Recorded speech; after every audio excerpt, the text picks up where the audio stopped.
네, 안녕하세요. 강프로입니다. 자, 이번 영상에서는 파두에 대해서 분석을 해보도록 할 텐데, 자, 파두가 오늘 하한가를 갔습니다. 자, 근데 신규 상장주예요. 여기서 봐야 되는 내용이 있죠. 공모가가 얼마였는지, 그쵸? 그리고 공모가 대비해서 어느 정도의 프리미엄을 받고 있었는지, 그쵸? 그러면 공모에서 프리미엄을 받았고, 그리고 여기 이 구간이죠. 시세 구간에서 수급에 의한 프리미엄을 받았다. 그쵸? 그러면서 자 9월과 10월 달에 시장이 나빠지니까 하락 구간을 거치기는 했지만 오늘 실적 발표가 나오면서 실적에 대한 악재가 발생했고 그럼으로 인해서 시가에 쭉 뺐고요. 그리고 하한가를 기록했습니다. 여기서 가장 중요한 내용이 있죠. 오늘 영상의 핵심입니다. 하한가 구간에서 우리가 어느 정도 선에서 손실을 최소화할 수 있는지 그리고 신규를 고려하고 있다면 매매하지 마세요.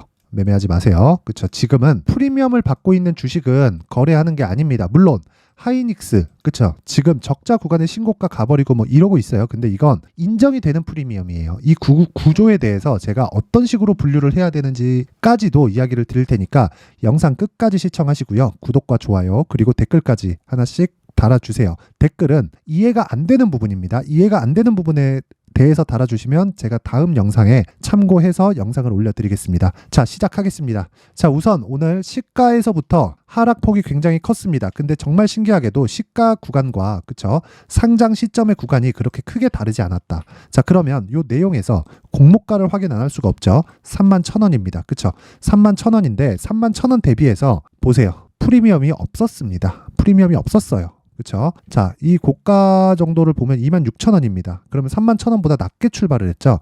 애초에 상장 프리미엄을 받지 않았다는 거예요. 근데 일단 공모 자체에서 기본적으로 엑시트할 수 있는 그쵸? 기존의 주주들이 엑시트할 수 있는 상황이 만들어지기 때문에 그 부분에 대해서는 조금 감안을 하셔야 되고 그리고 나서 그 프리미엄을 만들어주기 위해서 이 상황을 만들어 놓은 겁니다. 이게 수급에 의한 프리미엄. 그쵸? 세력들의 농간이라고 볼 수 있죠. 그리고 나서 시장을 이유로 이렇게 하락을 시켰어요. 그러면서 뭐가 발생했나요? 주가가 큰 폭으로 하락을 시킨 겁니다. 자, 근데 이 하락시킨 내용을 보세요. 이 내용입니다. 반도체 설계업체 파두 3분기 매출 3억 원, 전년 동기 대비 98% 감소. 국내 팹리스, 그쵸? 반도체 설계업체입니다. 일단 반도체 설계 쪽은 미국이 다 잡고 있습니다. 대표적으로 엔비디아도 팹리스 업체고요. 애플도 팹리스 업체입니다. 즉 설계만 한다는 거예요. 설계. 그쵸? 건축으로 따지면 건축사무소.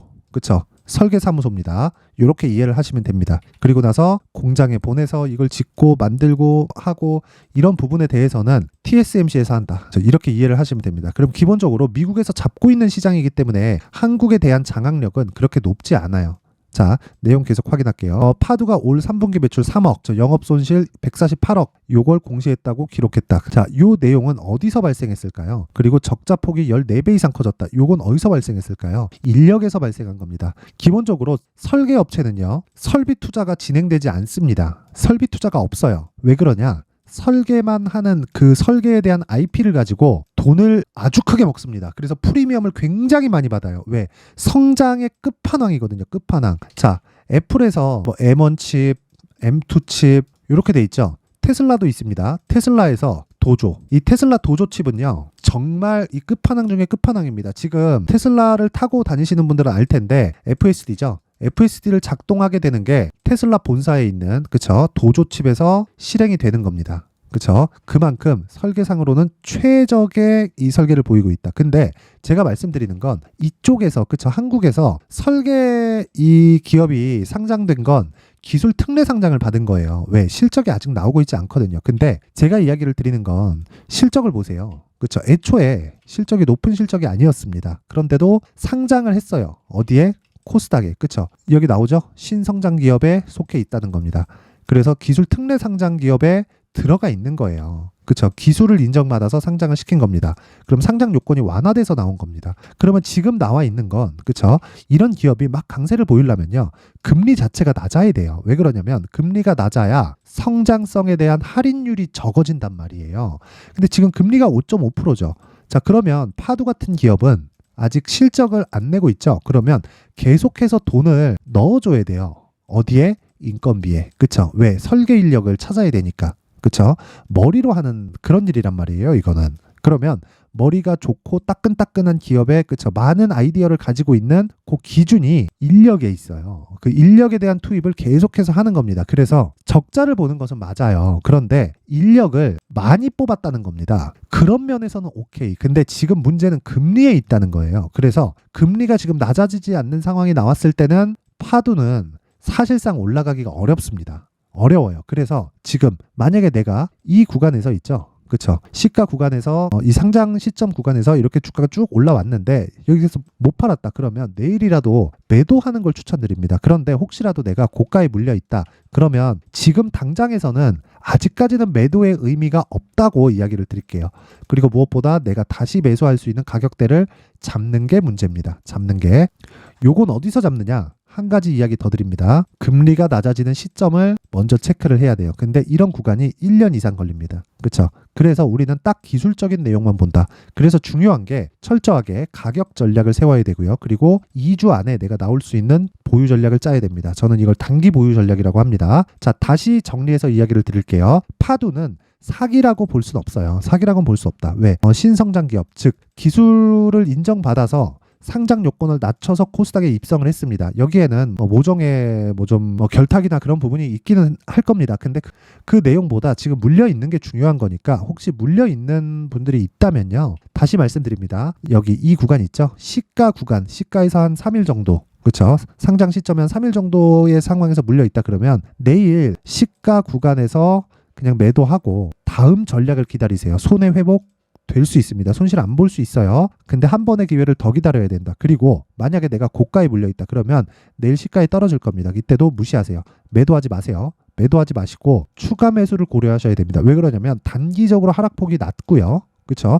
단기적으로 하락폭이 굉장히 이 낮은 위치까지 가버렸고 이제는 상장 프리미엄도 없습니다. 그렇죠? 공모가가 26,000원이에요. 공모가 이후에 반등을 확인하는 작업이 필요합니다. 거기까지만 딱 보시면 되는 거고 무엇보다 그 내용에서 가격과 단기 보유 전략이 가장 중요합니다. 가장 이 내용을 절대 잊지 마세요. 이 가장 중요한 내용이 단기 보유 전략이에요. 2주 안에 내가 나올 수 있는 가격. 그렇죠. 그러기 위해서는 신고가를 공략을 해야 되지만 이건 상장 초기에 있는 신규 상장 종목이고 신규 상장 종목을 기준해서는요. 한 가지 내용만 딱 필요합니다. 그게 뭐냐면요. 다시 말씀드립니다. 마지막으로 다시 말씀드릴게요. 프리미엄이 받지 않는 가격대에서 내가 보유하고 있는 단가를 최소한의 손실 구간으로 맞춘다. 그러면 수급상 오버슈팅 구간까지 치면 수익을 볼 수도 있고요. 내가 손해를 안 볼 수도 있다. 그렇죠? 그러기 위해서는 지금은 내일부터 시작해서 최대한 많이 빠지는 게 좋습니다. 왜? 신규 상장됐을 때의 프리미엄을 아직까지 가지고 있기 때문입니다. 이건 수급상 프리미엄이고 가격상 프리미엄은 오늘로 끝났어요. 그래서 실적은 안 나오는 게 정상입니다. 그리고 기본적으로 이런 설계 기업이 한국 시장에 들어왔다는 건 그쵸? 의미하는 바가 커요. 의미하는 바가 크고 이게 어느 정도 성장할지는 모릅니다. 그런데 성장할 수 있는 최소한의 요건을 갖췄기 때문에 그쵸? 기술력에 대한 인정을 받았기 때문에 상장을 시켜준 거예요. 그런 부분을 믿고 계속해서 하락하는 부분이 나오기 전에 반등은 있다. 반등은 있기 때문에 이 구간을 먹기 위해서는 가격과 단기 보유 전략, 그쵸? 요 내용이 가장 중요하니까 요 내용 정확히 받아가셔가지고 똑같이 따라 하시면 되는 겁니다. 자, 근데 요 내용이 길다 보니까 제가 영상에서는 너무 길어질 수가 있어요. 그래서 여기 19페이지에 걸친 자료로 만들어서 왔으니까 영상 상단에 있는 전화번호로 숫자 3이라고 문자를 보내주시는 분들에 한해서만 제가 파두의 가격과 단기 보유 전략을 공유해 드리도록 하겠습니다. 시청해 주시는 모든 분들이 상단의 번호 확인해서 숫자 3이라고 문자 보내시면 제가 한 분 한 분 빠짐없이 공유해 드리도록 하겠습니다. 자, 그리고 이런 과정에서 시간이 조금 걸립니다. 시간이 좀 걸려요. 왜 그러냐면 최소한의 21이평선의 이격을 좁혀야 되는 과정이 필요합니다. 근데 21이평에 대한 이 기간을 줄이려면 요 내용, 그쵸? 이 고가에 대한 부분이 빠져야 되고 61이평도 지금 상장된 지 60일이 지나서 생성이 됐죠. 이 고가는 빠지는 구간이 필요하기 때문에 시간이 좀 걸립니다. 그쵸? 그게 재매수 가격이 된다. 그리고 그건 가격 전략의 기본이 되겠죠. 근데 그런 구간을 더 확실하게 이해하기 위해서는 실시간으로 체크를 하는 게 중요하고요. 여기는 강프로의 무료 소통방입니다. 제가 계속해서 단타를 진행하고 있습니다. 그래서 파두를 매매하기 전에 그쵸? 추가 매수할 수 있는 자금을 조금이라도 모아서 진행을 하세요. 자, 첫 번째, 일단 단기 매매를 함께 진행을 하고 있고요. 오늘 같은 경우에는 10% 터지고 20% 터지고 뭐 그런 대박 수익이 터진 건 아닙니다. 근데 내용 한번 보면 위더스 제약입니다. 오늘 2.7%의 종가가 나왔는데 뭐 시가 대비해서 1% 정도 상승이 마감이 됐습니다. 그래서 대략 한 1에서 2% 정도 종료돼서 끝났고 뭐 그렇게 큰 수익이 발생한 건 아니지만 그쵸, 신고가 이후에 매매하는 측면에서는 충분히 괜찮았다. 그리고 시장이 코스닥 기준에서 1%대 하락을 보였기 때문에 제가 계속해서 좋게 보고 있는 제약주의 움직임이 나오고 있다는 건 충분히 긍정적인 요인이고요. 앞으로 추가적으로 수익이 나올 수도 있는 그런 구간에 분명히 있습니다. 그리고 그 다음 신신제약을 보면요. 자, 오늘 하락해서 마감이 됐습니다. 근데 이 내용 한번 보면 고가까지 14%예요. 제가 고가 14%에서 그쵸, 3%, 4%, 5%씩 빠지면 당연히 분봉상에서 급락하는 움직임이 만들어지기 때문에 그냥 매도해도 되는 겁니다. 그래서 제가 계속해서 시초가 매매를 진행을 하는 겁니다. 자, 11월 9일 오늘자죠. 8시 44, 8시 45분, 8시 52분 이렇게 시초가에서 진행을 합니다. 그쵸? 이 진행이 됐을 때 대략 5% 정도의 수익 마감이 되었다. 그리고 그 아래 파마 리서치도 보면 자, 파마 리서치도 오늘 3%대 수익으로 마감이 됐습니다. 그런데 이 종목은 종가에 정리가 됩니다. 왜 그러냐면 저는 하루 이상을 보유하지 않고 하루를 넘어가는 종목이 있었을 때는 그쵸, 상한가를 가거나 아니면 기본적으로 대형주가 뒤에서 받쳐주는 종목을 가지고 우리가 뭘 합니까? 한 가지 내용을 무조건 추가해야 돼요. 그게 뭐냐면요. 다시 말씀드립니다. 대형주가 받쳐주면서 중급 종목이 크게 올라가는 상황이 무조건 발생합니다. 그게 하이닉스가 강세를 보이면서 한미반도체가 6배 올라가는 그런 상황이 나오는 것과 같아요. 근데 우리가 먹을 수 있는 건 저가 못 잡는다, 고가 못 잡는다, 몸통만 먹는 겁니다. 생선에서 머리 버리고 꼬리 버리고요. 몸통만 먹어도 충분합니다. 주식시장에서는 머리가 맛있다고 하는데 이런 거 노리지 마세요. 충분히 이 구간에서 놀아도 심심찮게 50% 100%짜리가 나옵니다. 그리고 주식시장에서 대박이 터지는 건 50% 100%짜리가 많았을 때 터지는 겁니다. 자, 그래서 이쪽에서 이해를 하기 위해서는 뭘 해야 된다? 신고가에 대한 이해를 해야 되고요. 그리고 이런 종목이 계속 반복되었을 때 파도 같은 상황은 절대 벌어지지 않는다. 그래서 가격에 대한 이해를 하고 심리를 안정시킬 수 있습니다. 자, 내가 주식시장에서 멘탈이 안 잡힌다 하시면요, 강프로의 무료 소통방으로 들어오세요. 그리고 종목을 다루고 있기 때문에 제가 많은 분은 받을 수 없고요. 딱 오늘까지만 제가 입장을 받도록 하겠습니다. 입장 방법은 영상 상단에 있는 전화번호로 참여라고 문자를 보내주시는 분들에 한해서만 제가 입장 링크를 공유해 드리도록 할 테니까 시청해 주시는 모든 분들이 상단의 번호 확인해서 참여라고 문자 보내시면 되고요. 자, 그리고 가장 중요한 내용 있죠. 파두. 반등 한번 나올 겁니다. 그리고 그 구간이 그쵸, 62평에 대한 움직임에 따라서 진행이 될 거예요. 기술적인 내용에 대해서 철저히 인지를 하셔야 되니까 딱 받아가셔서 모두 똑같이 따라 하세요. 그리고 항상 말씀드리지만 이해해야 내가 손해를 보지 않는다. 손해를 보지 않으면 쌓여갑니다. 쌓여가는 상황을 모든 분들에게 전달해 드리도록 할 테니까 모든 분들이 항상 이해를 하시고요. 모두 성공 투자하셨으면 좋겠습니다. 자, 이제 23년도 다 끝나가지만 매매를 하시면서 스트레스를 받으시는 분들이 있을 수 있습니다. 시장이 항상 그렇긴 하지만 그래도 제 구독자분들과 시청해주시는 분들을 위해서 앞으로 차기 주도주가 될 수 있는 대시세 종목을 준비를 해왔습니다. 단타나 짧은 수익만을 쫓다 보면요, 잦은 손절로 계좌가 망가지는 건 순식간이고요. 그만큼 수익하고는 거리가 멀어지겠죠. 장기간 유지하기가 어렵기 때문입니다. 결과적으로 주식시장에서 돈을 벌기 위해서는요, 어떤 계기를 만들어야 되는데 그 계기는 한 종목에 비중을 실어서요, 수익을 보는 것 말고는 없습니다. 쓸데없이 잦은 매매를 하지 말라는 이야기고요. 그리고 한 종목에 비중을 실을 수 있어야 된다는 겁니다. 그런데 이 비중을 실는 과정에서 성장 산업군에 대한 이해가 필요하다는 겁니다. 이 부분을 반드시 기억을 하셔야 돼요. 자, 이런 성장 산업에 대한 구조와 제가 앞서 말씀드렸던 신고가 그리고 선반영 구조에 대해서 이해를 했을 때 이런 매매를 할 수 있게 됩니다. 2월 7일 강프로의 대시세 종목으로 에코프로 매수가는 17만원 이에서 진행이 됐고요. 그리고 목표가는 50만원부터 자율 매도 구간으로 잡았죠.